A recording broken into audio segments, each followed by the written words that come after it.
Hi, I'm Rachel, and this is my February 2024 page 112 tag video. The page 112 tag was brought to BookTube by Sean the Book Maniac. It's based off of a French literary prize wherein they comprise the long list of said prize solely by reading page 112 of the novels in contention. Page 112 in most novels is supposed to be past all the heavily polished stuff for editors where it's the raw, real writing, and without any of the context of the rest of the story, you're supposed to only be able to judge the quality of the book based on the quality of the writing on that one page. So I've been playing this game once per month ever since the start of COVID as a way to whittle down my physical unread shelves while I'm also, of course, building them back up again. And I have my TBR game playlist that I can link down below. But anyway, I take pieces of paper with titles on them out of this Books and Cats mug. These titles are my acquisitions from 2023 or earlier. So yes, I'm picking out 3 at random. I will then read page 112 on camera with you and discuss their merits, and then choose one of the books to join my month's TBR. And although technically the game is supposed to be about, the quality of the writing, I do admit that because I am judging for the BookTube prize these next couple of months, shorter books might be more appreciated, trying to fit everything in here. But yeah, let's just see what comes out here. I mean, honestly, most of these books are roughly the same size, so we'll have to just see. But let's see what we get with book number 1.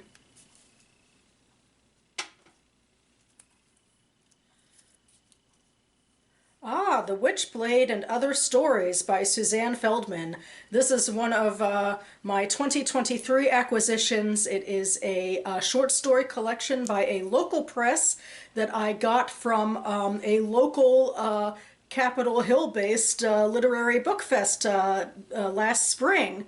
So I also really love the cover for it, and I love the chance to read short stories and small publishers.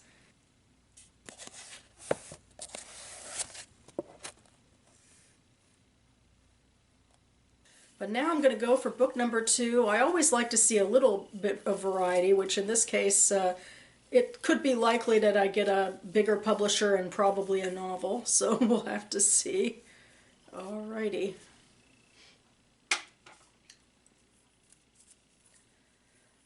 The Magnificent Esme Wells by Adrienne Sharp. This is not only a novel, I believe, from a bigger publisher, but it's a book I've played with in the past, so that's a little diversity as well, and it also saves me some time on some post-production, because I have clips already in place. But yes, I believe I got this from my library's used bookstore in one of those trips I go on, so hopefully it'll catch my fancy this time.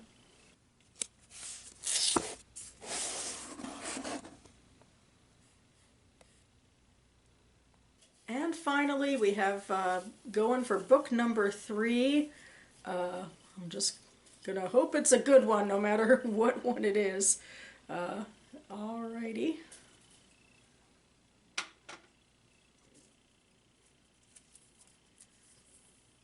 The Latecomer by Jean Hanff Corlitz. So this is again a 2023 release, but it's a novel, so I guess I have a little bit of variety. I do also remember this one seems a bit longer, but I found it an interesting way. I was at a DC library branch, and they have these cubes set up with used books for sale that you can buy, and it just so happened I found one really near my birthday that was already on my TBR. This one I found through the Jewish Book Council website, and actually the same with Magnificent Esme Wells as well. But anyway, I was just so excited to find it, and it's like a scavenger hunt, and now I get to see what I make of it.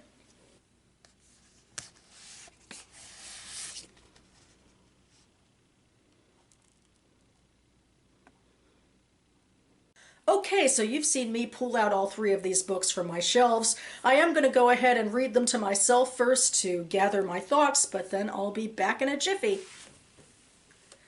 Okay, I'm back and ready to discuss this month's page 112s with you, starting with book number 1, The Witch Bottle and Other Stories by Suzanne Feldman.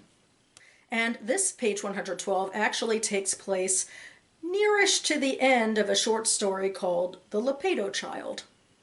She pushed a finger into his chest as though it was something she'd been wanting to do for some time. You owe us now. For what? He said, nonplussed. He didn't know there had been money involved. For the month you were with us. And she told him how much she expected. It was more than he had earned so far with the butcher. Samuels and James finished haggling over the cost of killing the cow and dressing it out. It occurred to Morton that she was lying to him about the money, and that his parents, strapped as they were, had never sent a dime, that this was just extortion from people who didn't even have the money to buy a decent cow. He found himself wanting to talk it over with Miller, but first he would write his parents. And then there's a break. He spent the evening composing over a piece of butcher paper with a pencil stub from the storefront where Samuel sold sausages, steaks, and sweetbreads. He realized he missed home more than he had thought. Instead of writing about the money, he found himself writing down and then erasing lines about the weather and the lack of friends here in the South, and how he missed the food of home. When he had filled up the paper, even scribbling around the edges, he folded it and put it under his rough straw-filled pillow. He hadn't slept in a bed in 6 months, he realized, hadn't bathed regularly at all in that time, hadn't sat down at a table with his family. In spite of everything, he had become a fairly decent butcher's assistant. It was better, he knew, than the back-breaking labor he had run away from. But when he thought of his brothers and his father, no matter how poor, he wondered if it wasn't time to go back. Okay, so I really did like that. It's interesting how there's biases in the beginning, like this unnamed female character was the first one to speak, so for a moment I was more in her corner, like oh, maybe he does owe her money, but as the story goes on and we realize Morton is like the main character of this page, your sympathies naturally go toward him, especially as you learn more about him. This setting seems to be historical, I think. Like, it gives off vibes to me of maybe 100 or so years ago, maybe more in the U.S. in the South. We're talking about storefronts, mom and pop sort of shops for, selling food, apprenticing as a butcher, living in conditions where you don't bathe very much or, don't have a decent bed at all. So that's my assumption about how these descriptions come off. But mostly, this is just a very sympathetic page for Morton. First, this person is, maybe extorting him for money, and he misses his family, even though it seems like he's the type of person who moved away to try to make a name for himself, better financially than he had before. But, there's family stuff too, so, it's automatically pretty sympathetic and makes me want to learn more. Book number 2 is The Magnificent Esme Wells by Adrienne Sharp. Name, age, height, weight, hair color, eye color, complexion, bust measurement, waist, hips, dress size, bathing suit size, hat, shoe, present occupation, ambition. Why did you apply for this position? Answer to the last, to try and save my father and myself from further degradation. If my father and I were going to get anywhere in this town, we needed to get away from the Flamingo. Because, as my father predicted, he had been punished for being one of Benny's boys, not important enough to be murdered, just demoted to the credit cage. All the hard count workers at the Flamingo had been fired or shoveled into other jobs, under suspicion by association. It was hard for me to see my father, now in the brass cage, no matter how fancy the design of it, pushing stacks of chips across the counter, where he reminded me of his own favorite betting clerk, Carl, from Hollywood Park, rather than the desperately carefree gamblers Carl served, and of which my father had once numbered. Okay, so I guess I think this is okay stuff, it's an interesting, character conundrum coming up about why this woman would want a job. Obviously, it has very important personal stakes for her, and it even references the Flamingo, which is important enough to be on the cover of the book. So there we go. And I know enough to understand that this, deals with, gambling and the mob culture and that sort of thing. So, I see the little nods in there to that, which is intriguing on its own. But I feel out of the three of these, This seems to be the weakest to me in terms of writing or personal interest, so I think I'm just going to go put it down now. And finally, book 3 is The Latecomer by Jean Hanff Corlitz. And I'm going to start a little bit on page 111 because that's just the way the sentence structure runs, but anyway. As before, it was not a gesture that went unnoticed. Cornell, like other institutions of its ilk and pedigree, was inclined to smile upon the children of its alumni. And if Lewin's and Sally's test scores were not among the finest of those applying seniors in Walden's class of 2000, then, well, test scores weren't everything.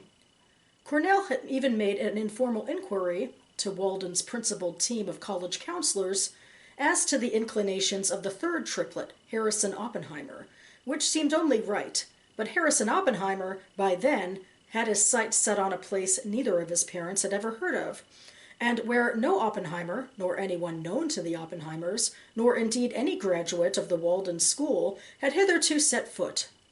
Accepted to that very much under-the-radar institution, and, more or less concurrently, to the somewhat less obscure Harvard University, where he would transfer in due course, Harrison had spent the remainder of his senior year in his bedroom with the door shut, furiously reading and waiting for the clock of his childhood to run out. Sally did not fully process the reality of Ithaca's location in central New York State, nor its true distance from New York City, until, in a painfully self-conscious enactment of the paternal ritual, Salo and Johanna booked a van and driver to transport the new Cornellians and their boxes of bedding and dorm accoutrements upstate. Both kids were subdued, though Salo did manage a breakthrough of sorts when he attempted, in his tuneless voice, to teach them the school song, first in its parodic version. And I actually did a little research, and I might have the melody down. I guess we'll have to see. High above Cayuga's waters, there's an awful smell. 20,000 sons of bitches call themselves Cornell. Ugh, said Lewin, who had long endured certain concerns about his own personal hygiene. Well, it's better than the original, said Salo. Far above Cayuga's waters, with its waves of blue, stands our noble alma mater, glorious to view. I gotta say, that was fun to end on, and that melody reminds me immediately of Dirty Dancing, the movie, so that made it even more appealing. And I did enjoy this page a bit. I guess, you know, in terms of subject matter, where I'm biased and where I'm not biased, this upper crust snobbery can be pretty fun, especially in a sprawling book that I believe is very much about a family epic. Although the writing, I think, was a bit formal, like strangely formal, especially for a story set in 2000s with teenagers of the time, which made it kind of endearing, but at the same time, I don't know, a little distant, and there was a lot more exposition in this one than the other two. So it wasn't quite as approachable, I think, in terms of how page 112 tags go.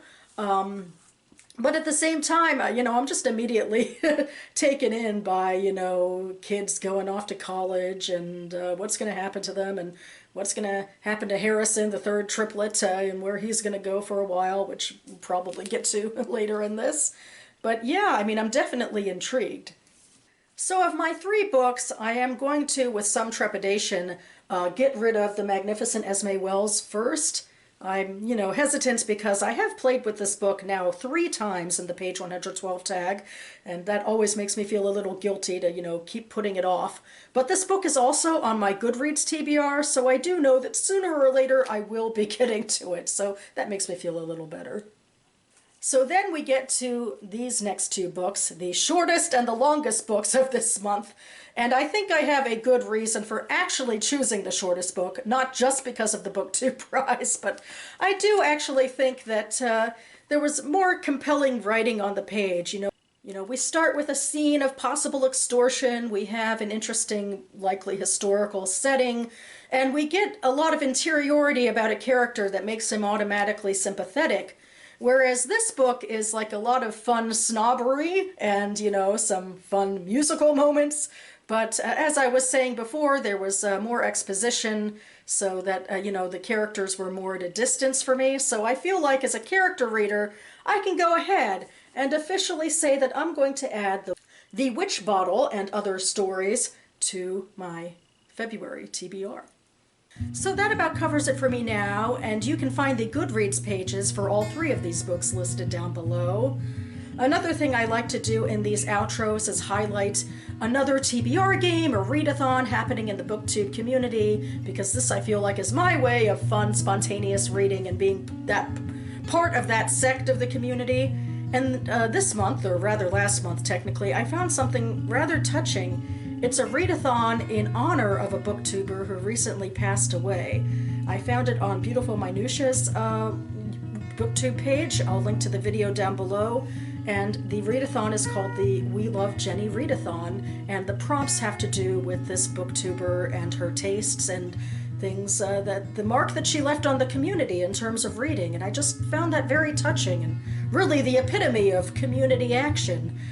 So I'm leaving that down below. And I'll also leave more information down below to this book, particularly the publisher, the Washington Writers Publishing House, and the Literary Hill Book Fest, where I found this book, or bought this book more accurately. If you'd like to know more about small DC area book festivals and publishers. I hope to be back imminently in the next couple of days to squeeze in an author's answer video, another one of my monthly traditions on this channel, so stay tuned for that. And yeah, other than that, I think I'm slowly getting on the mend. I've been sick with this virus and symptoms of a virus for the better part of the last 2 weeks, but I think I'm finally getting to the end of this journey. Huzzah, I'm very happy about that. And I hope you are all safe and healthy as well.